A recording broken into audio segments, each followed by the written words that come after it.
Mr. Speaker, members of the House, this is exactly what they're saying. It is no right to work.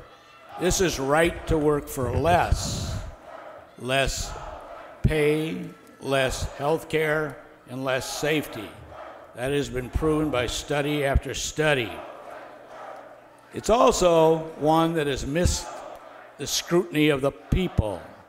It was not reviewed in the last election. It was not an issue. We gave every member of this body a choice to let it be reviewed through a referendum. Unfortunately, the Republican Party chose not to give one vote for the people to have a right or a voice in this. If you come up here today and you suddenly, or maybe you won't come up, quietly decide to vote to the contrary by voting for this, after you voted against a referendum, your vote is shallow and hollow. If you're going to vote for this today after you vote against the people's voice, you need to explain that you believe this is right to work for less pay, less health care, and yes, less safety.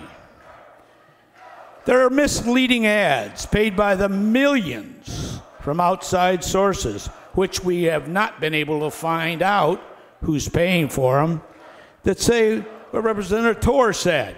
It's a question of freedom.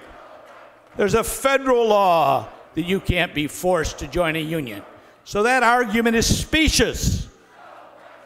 It's an untruthful commercial. And if you have to pay fees for services, that's a federal court, U.S. Supreme Court decision. So that is also not true. You would not let the people have a voice. You would not let them have a referendum. So don't cloud your position if you don't believe they should have a voice in a referendum and say, oh, I voted against right to work. Yeah, when it was too late, you didn't let their voice heard, and you didn't tell your caucus that it was a right to work for less pay, right to work for less health care, and right to work for less safety.